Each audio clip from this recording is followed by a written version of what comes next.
आप सबको मेरा जय मसीह। प्रभु की स्तुति हो, प्रभु की महिमा हो। आज के सुंदर दिन के लिए, सुंदर सुबह के लिए कि एक बार फिर से प्रभु ने हम सब लोगों को जिंदा रखा, जीवितों के बीच में रखा। आइए हम सब लोग मिलकर प्रभु की महिमा करेंगे और आज के दिन में प्रभु की 7 वाणियों को हम सीखेंगे, जो प्रभु क्रूस पर होते हुए भी 7 वाणियों को बोले थे। आज उन वाणियों के विषय में हम लोग जानेंगे, समझेंगे, लेकिन उससे पहले आइए हम सब लोग अपनी आंखों को बंद करेंगे और प्रभु की स्तुति, प्रभु की महिमा में जाएंगे। थोड़ी पल उनसे प्रार्थना करेंगे और इन वाणियों को उनके पवित्र और बलवंत हाथों में सौंपेंगे। क्योंकि परमेश्वर का वचन कहता है, नीति वचन 3 के 5 में जब हम पढ़ते हैं तो इसमें लिखा है कि तू अपनी समझ का सहारा न लेना, वरन संपूर्ण मन से यहोवा पर भरोसा रखना, उसी को स्मरण करके सब काम करना, तभी वह तेरे लिए सीधा मार्ग निकालेगा। मेरे प्रियो, जब हम कोई भी कार्य करने से पहले अपने कार्य को परमेश्वर के हाथों में सौंप देते हैं, चाहे वो प्रार्थना हो, चाहे वो वचन हो, तो हमारा परमेश्वर क्या करता है, हमारे लिए सीधा मार्ग निकालता है। हमारे लिए वो कार्य सरल बन जाता है, सीधा बन जाता है, आसान हो जाता है। तो आइए हम इस वाणी को परमेश्वर के हाथों में सौंपेंगे, ताकि ये वाणी हम लोग पढ़ने वाले नहीं, सुनने वाले नहीं, बल्कि इस पर हम चलने वाले बने। तो आइए हम सब लोग अपनी आंखों को बंद करेंगे और प्रार्थना करेंगे। धन्यवाद, धन्यवाद, धन्यवाद, धन्यवाद, धन्यवाद, धन्यवाद, धन्यवाद करते हैं पिता परमेश्वर आज के सुंदर दिन के लिए, सुंदर सुबह के लिए। एक बार फिर से प्रभु आपने हम सबको पूरी रात मीठी नींदों में सुलाया, सुबह की सुख की रोशनी में लाया। पिता परमेश्वर, हम धन्यवाद करते। एक बार फिर से आपने हमें जिंदों के बीच में रखा, जीवितों के बीच में रखा। पिता परमेश्वर, जिंदे रीत से आपकी महिमा, आपकी स्तुति, आपकी बड़ाई करने के लिए मौका और समय दिया। पिता परमेश्वर, हम धन्यवाद करते। हमारे जीवन से, हमारे प्राण से, हमारे शरीर से आपकी बड़ाई हो, आपकी स्तुति हो, आपकी महिमा, आपका जय जयकार हो। पिता, आज की सुबह में हम प्रार्थना करते हैं कि हम सभी भाई बहनों के हृदय को खोल दीजिए पिता परमेश्वर, ताकि हम जो भी आपकी 7 वाणियां पढ़ें, प्रभु इस वाणियों को पढ़ने वाले नहीं, बल्कि इस पर हम चलने वाले बने। पिता, ये वाणियां पिता परमेश्वर हमारे हृदय में ग्रहण होने पाए। पिता परमेश्वर, हम धन्यवाद करते हैं, हर एक बातों में आपकी बड़ाई, आपकी स्तुति करते हुए प्रार्थना उद्धार करता है यीशु नासरी आपके मीठे मधुर पवित्र नाम में होकर मांगते हैं, सुने और ग्रहण करें। आमीन। हालेलुया। आइए हम इन 7 वाणियों की तरफ चलेंगे। इसमें पढ़ेंगे कि क्या लिखा है। देखिए, जब लूका 23 के 34 में हम पढ़ेंगे, तो उसमें लिखा है, पहली वाणी है, हे पिता इन्हें क्षमा करना, क्योंकि ये नहीं जानते कि ये क्या कर रहे हैं। देखिए, परमेश्वर उस वक्त क्रूस पर होते हुए भी, उस तकलीफ में होते हुए, उस तकलीफ में, उस दर्द में, उस पीड़ा में होते हुए भी प्रभु उन लोगों के लिए प्रार्थना किए जो लोग उन्हें क्रूस पर चढ़ा दिए, जो लोग उनके हाथों में मोटे मोटे कीले ठोक दिए, जो लोग उनके पैरों में मोटे मोटे कीले ठोक दिए। उस वक्त उनके शरीर से लहू के धार बह रहे थे, फिर भी उस दर्द में, उस पीड़ा में होते हुए भी उन लोगों के लिए प्रार्थना किए, अपने पिता से कहे कि हे पिता इन्हें क्षमा करना, क्योंकि ये नहीं जानते कि ये क्या कर रहे हैं। उस वक्त हमारे परमेश्वर कितना तकलीफ में थे, कितना दर्द में थे, लेकिन फिर भी लोग उन्हें उल्टी-सीधी बातें उन्हें बोल रहे थे। कह रहे थे कि खुद को परमेश्वर का पुत्र कहता है, बचा ले अपने आप को। बहुत सारे लोग तो ऐसे थे, उनके मुँह पे थूक रहे थे। लेकिन फिर भी हमारे प्रभु यीशु मसीह ने, देखिए, उस वक़्त उनके लिए क्षमा की भीख माँगी, अपने पिता से प्रार्थना की। और इस वाणी से हमें यही सीख मिलता है। आज हमें जाँचना है अपने जीवन में, झाँकना है अपने हृदय में, क्या हम अपने सताए हुए लोगों के लिए, अपने सताने वाले लोगों के लिए, अपने विरोधियों के लिए क्या हम प्रार्थना करते हैं? जो हम पर अत्याचार करते हैं या हमें सताते हैं प्रभु के नाम से या किसी भी प्रकार से, क्या हम उनके लिए प्रार्थना करते हैं? यदि नहीं करते हैं, तो इस वाणी से हमें यही सीख मिलती है कि हम प्रार्थना करें। हम किसी भी लोग के लिए, हर एक भाई-बहनों के लिए हम प्रार्थना करें, चाहे वो मेरे सताने वाले हों, चाहे मेरे गुनहगार हों, चाहे कुछ भी हो, हमें प्रार्थना करना है। उनके लिए क्षमा की भीख माँगनी है परमेश्वर से हमें। और जब हम ऐसा करते हैं, तभी हम अपने परमेश्वर के संतान ठहरेंगे, तभी प्रभु के राज्य के वारिस बनेंगे। आमीन, हालेलुया। और जब दूसरी वाणी में हम जाएँगे, तो उसमें लिखा है, लूका 23 के 43 में, उसमें लिखा है, उसने उससे कहा कि मैं तुझसे सच कहता हूँ कि आज ही तू मेरे साथ स्वर्गलोक में होगा। आमीन। किससे परमेश्वर बोले? उसके लिए बोले जो, जब प्रभु यीशु मसीह क्रूस पे चढ़ाए गए थे, तो उनके दाएँ और बाएँ साइड में 2 डाकू भी चढ़ाए गए थे।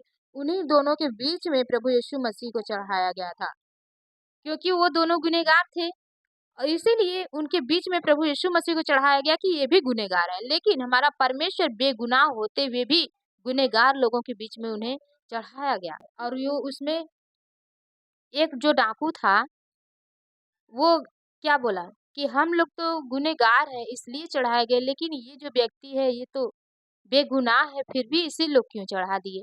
और ये बोल कर के वो बोला कि हे प्रभु, जब तू अपने राज्य में आए तो मेरी सुध ही लेना। मुझे याद रखना, मेरे नाम को याद रखना परमेश्वर। तो प्रभु यीशु मसीह को दया आया, परमेश्वर हमारा इतना नम्र था, इतना दीन था कि उन्हें दया आया और वो तुरंत यही बात बोले कि मैं तुझसे सच कहता हूँ कि आज ही तू मेरे साथ स्वर्गलोक में होगा। आमीन। इस वचन से हमें यही सीख मिलता है, क्या हम विश्वास करने वाले हैं? जैसा उस विश्वास उस डाकू का था, उस डाकू के विश्वास को देखकर प्रभु यीशु मसीह तुरंत स्वर्गलोक में रहने के लिए मौका दिए।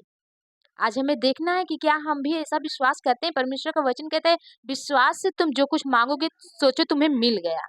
तो क्या हम विश्वास करते हैं? आज बहुत सारे भाई-बहन लोग ऐसे हैं जो वचन को सुनते हुए, गवाहियों को जानते हुए भी विश्वास नहीं करते हैं। तो हमें सबसे बड़ी बात यह है, हमें विश्वास करना है, क्योंकि उस डाकू के विश्वास ने ही डाकू को स्वर्गलोक में रहने के लिए परमेश्वर मौका दिए, है ना? तो हमें विश्वास करना है। आमीन।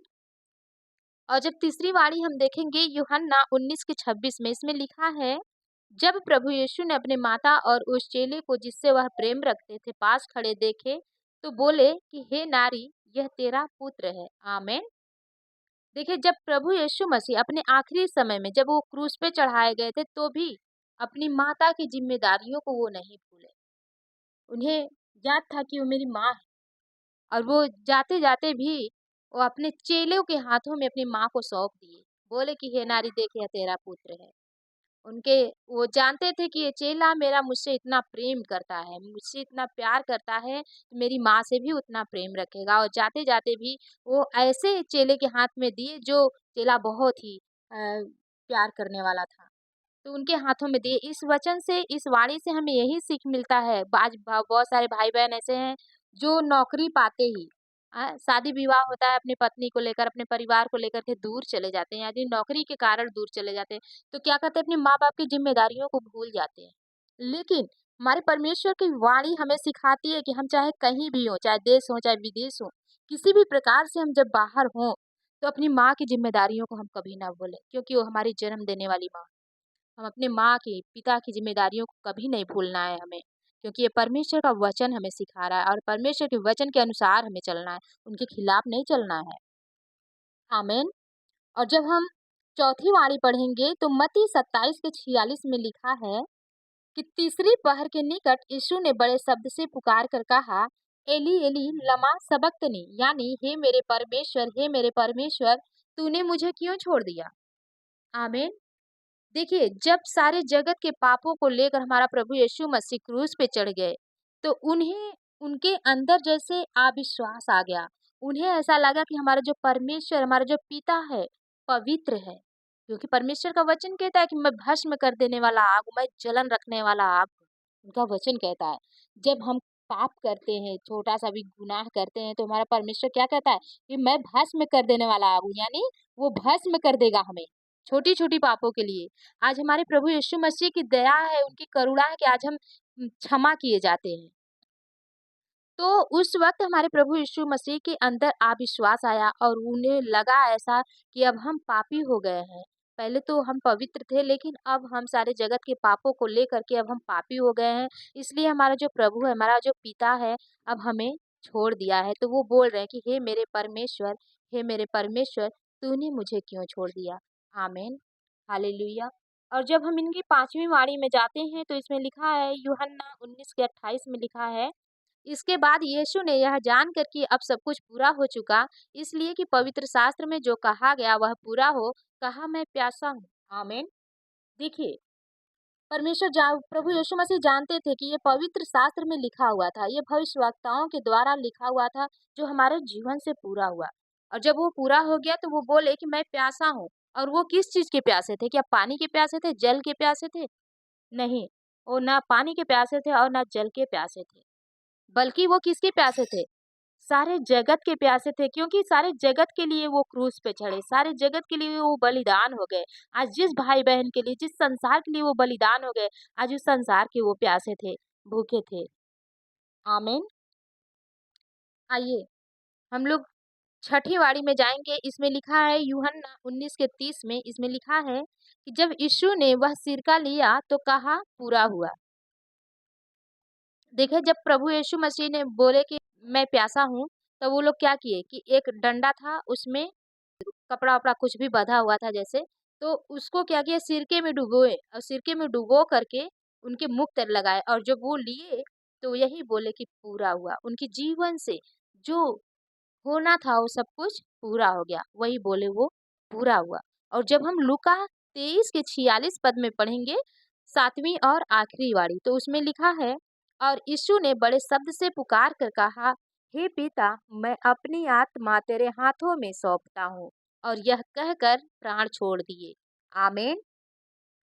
देखिए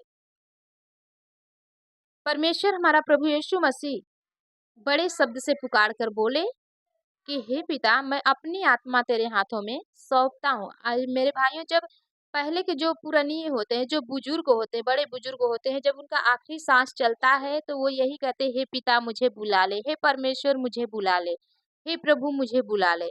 ऐसे कहते हैं लेकिन हमारे परमेश्वर का वाणी कहता है, परमेश्वर का वचन हमारे कहता है कि जब हम अपनी आखिरी सांस में चलें तो हम भी यही कहें जैसे हमारा पिता, हमारा प्रभु यीशु मसीह बोले कि हे पिता मैं अपनी आत्मा तेरे हाथों में सौंपता हूँ, उसी प्रकार से हम भी यही कहें कि हे परमेश्वर मैं अपनी आत्मा यानी अपना प्राण, अपनी आत्मा मैं प्रभु आपके हाथों में सौंपता हूँ। यानी हम अभी आखिरी सांस में हमें ये कहना है, ये एक तरह से ये भी प्रार्थना है। तो आइए हम सब लोग इस वाणी के लिए प्रार्थना करेंगे क्योंकि इस वाणी से बहुत कुछ हम लोगों को सीख मिला है।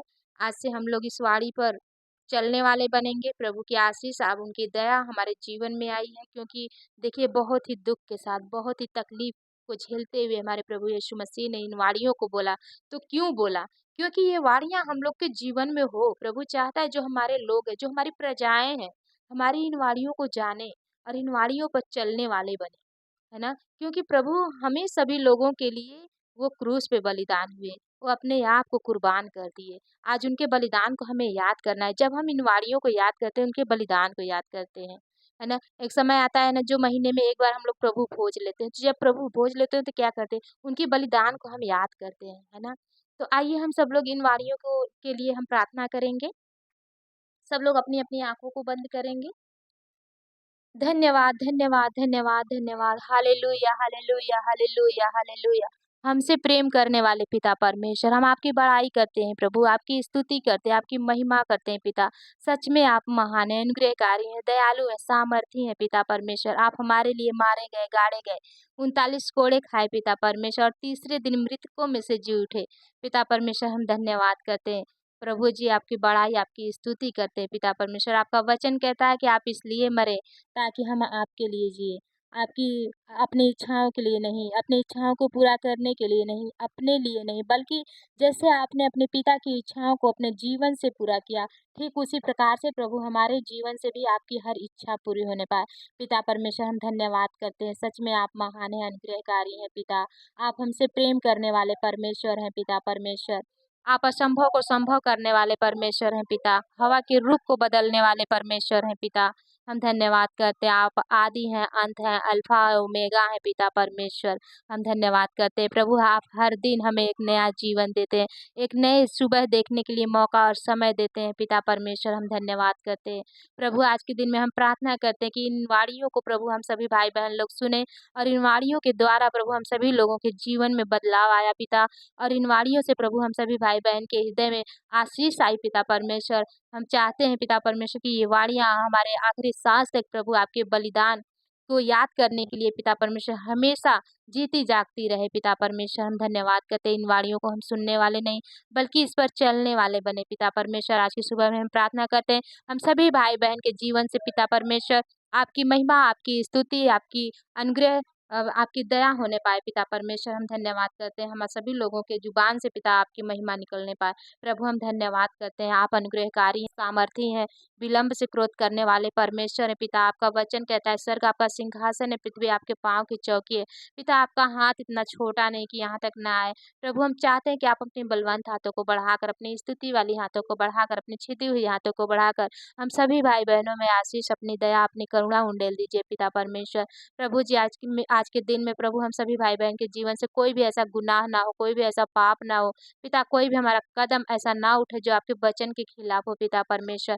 हम चाहते हैं पिता परमेश्वर कि आपके वचन के अनुसार हम जिए, आपके वचन के अनुसार हम चले, आपकी व्यवस्था के अनुसार पिता परमेश्वर हम चले। प्रभु हमारे जीवन से, हमारे प्राण से, हमारे शरीर से प्रभु आपकी वचन, आपकी व्यवस्था पिता परमेश्वर हमेशा हमेशा के लिए याद रहे पिता परमेश्वर। हम सोते जागते पिता हर पल आपके वचन पर हम मनन करने वाले बने पिता। हम धन्यवाद करते हैं प्रभु। हम सभी भाई बहन आपके पवित्र और बलवंत हाथों में अपने आप को पिता परमेश्वर स्मरण करते हैं। प्रभु हम धन्यवाद करते हैं कि आज की इस वाणियों को पिता परमेश्वर, आपके 7 वाणियों को और आज की इस प्रार्थना को जो भी भाई-बहन सुने पिता परमेश्वर आपके नाम में आशीष पाने पाए। इस वाणियों के द्वारा आशीष उनके जीवन में जाए पिता।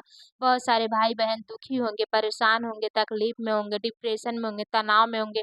प्रभु हम चाहते हैं कि ये प्रार्थना जो भी भाई-बहन सुने, उनके जीवन से सब सारी चीज़ें जो सारी प्रॉब्लम्स है पिता परमेश्वर दूर होने पाए। आपके नाम में पिता परमेश्वर वो आशीष पाने पाए, उनका जीवन आशीषमय वो होने पाए पिता परमेश्वर, ताकि उनके भी जीवन से आपके नाम की महिमा निकलने पाए। पिता हम धन्यवाद करते हैं, बहुत सारे भाई-बहन ऐसे होंगे जो आपको नहीं जानते होंगे प्रभु। आपका वचन कहता है कि आपने हमें चुना है, हमने आपको नहीं चुना। लेकिन पिता परमेश्वर जो भाई-बहन आपको नहीं जानते, हम चाहते हैं कि इस प्रार्थना के द्वारा पिता परमेश्वर वो भी भाई-बहन आपकी तरफ से वो चुने जाएँ पिता परमेश्वर, ताकि आने वाला समय प्रभु उनके लिए महिमा और उनके लिए आशीष का कारण बने। आने वाले जीवन में, आने वाले समय में प्रभु उनके भी मुख से पिता आपके लिए महिमा निकलने पाए, आपके लिए पिता परमेश्वर स्तुति निकलने पाए। प्रभु हम धन्यवाद करते हैं हर एक भाई-बहन को आपके पवित्र और बलवंत हाथों में सौंपते हुए प्रार्थना उद्धार करता यीशु नासरी आपके मीठे, मधुर, पवित्र और सामर्थी नाम में होकर माँगते हैं, सुने और ग्रहण करें। आमीन।